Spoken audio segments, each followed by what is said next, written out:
Welcome back. Darrell Brooks, the man who plowed through a Waukesha, Wisconsin Christmas parade back in November, has pleaded not guilty on all the counts he faces. That attack resulted in 6 deaths, many others injured and hospitalized. And John Brooks is charged with first-degree and dozens of other crimes. His defense has also filed 2 motions. One was requesting a change of venue. The other was looking to sequester the jury. Now, Brooks's lawyers cite the intense media coverage of the massacre as this reason. This, according to the Milwaukee Journal-Sentinel reports. Joining us now, Newsmax contributor and former Milwaukee County Sheriff is David Clarke. Thanks for joining us today, Sheriff. Thank you. Okay, so we just reported Darrell Brooks pleading not guilty. Obviously, it's a strategy with his counsel here. But first off, Sheriff, what's your reaction to that? Obviously, it will be a painful trial for so many families in that area. Sure. Well, first of all, it's part of due process. He was arraigned. Wisconsin, for state charges, does not use a grand jury indictment. That's only for federal charges. So instead, you appear before a commissioner. The state just has to read the criminal complaint, and it just has to lay out the elements of the crime. It doesn't have to produce evidence, and a probable cause determination is made, basically saying that this guy probably did it and these things did in fact happen. So he's entitled to this. The motion's made.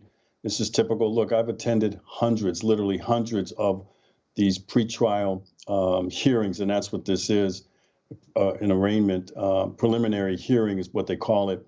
And they make the motions. He's asking for this thing to be moved out of Waukesha County. Not likely to happen. He's asking for the jury to be sequestered. Well, maybe there will. These are things that a trial judge, and the commissioner's not the trial judge, a trial judge gets to make those determinations. So this is pretty much a formality. Mm-hmm. Seems like that case and so many others, Sheriff Clarke, there's been such an effort by Democrats and the legacy media to blame everyone other than the person who's been arrested for the crime. First thing, though, I want to get your reaction to something AOC recently said about rising crime in the same theme. Take a listen. The child tax credit just ran out on December 31st, and now people are stealing baby formula. But we don't want to have that discussion.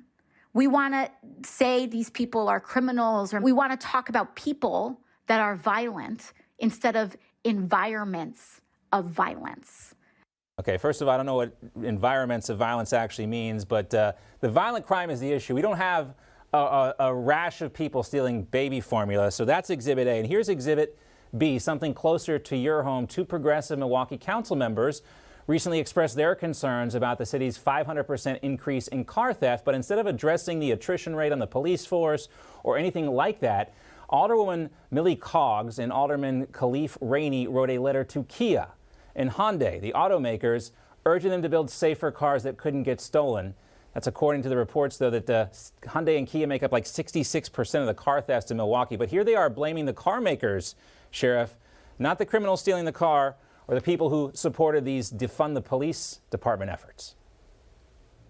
Well, first of all, it's kind of hard to do this with a straight face when you hear some of the stuff spewing out of the mouth of AOC. Every time she opens her mouth, something stupid comes out of it. Look, baby formula is not being stolen because of any child tax cut ending. First of all, in Wisconsin, and I would just about bet that in most states, they have a program in Wisconsin. It's called the WIC program, Women, Infant, and Children. And women, pregnant mothers, and not only that, but ones with newborns can get free baby formula, for heaven's sakes. And that's why I said nobody's stealing baby formula because of that child tax credit. So apparently she doesn't know that. As for the auto thefts, look, a car is stolen in Milwaukee, the city of Milwaukee, once per hour. Every hour, a car is stolen. Car thefts are up 500% in the city of Milwaukee. It's a quality of life issue, especially in some of these impoverished areas where a car is a big deal.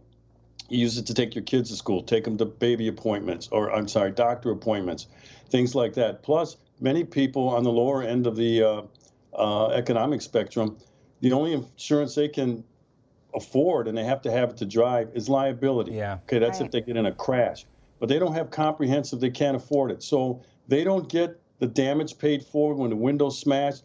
They don't get the other damage to the car. They don't get a loaner car to hold them over until the car is it's just recovered. another example of the most vulnerable being held hostage by these policies. Exactly. That these progressives claim to support. Right. And of course, it's a drag on the insurance companies, and it makes all our rates go up too when they actually do cover, glass and all these other things that we saw after there's so much violence. Sheriff, we want to get your reaction to this. We have another report of political violence. It actually involves an assassination attempt on a Democratic mayoral candidate. His name is Craig Greenberg.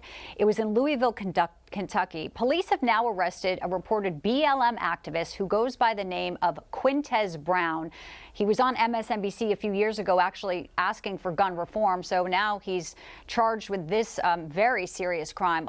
Do you think this would be a much different story? Because we're not hearing a lot of headlines, but if this was, say, a white nationalist arrested for trying to shoot and kill a Democratic political candidate and not a BLM activist, that it would be front page news? Sure it would. But this is a serious deal, these political assassination attempts. Yeah. Look, there's three things that happen. I'll do this quickly. When regimes start to topple, or democracies, I know we're a constitutional republic. First of all, the rule of law gets trampled. That's been going on for the last couple of years. Then it's the watering down of expectations for society. In other words, crime starts to be watered down, and we're seeing that with these DAs that won't charge serious crimes. The third is political assassination attempts, for heaven's sakes. This is not an anomaly. This is going to, I believe, going to have a growing trend, because this is the phase we're in now with this movement to topple this representative democracy. Yeah, you should hear more about this story, too. You have an assassination attempt on a Democratic mayoral candidate in a major city like Louisville, not getting a lot of coverage. Sheriff Clarke, we appreciate your insight on all this. Always a pleasure, sir. My pleasure. Hey, I'm Rob Finnerty. Thanks for watching. If you enjoyed this video, please join the conversation in the comments below. Don't forget to subscribe, too. Hit the bell icon to be alerted to breaking news. And remember, there's a whole lot more on Newsmax TV, America's fastest growing cable news network. Newsmax TV, where real news for real people.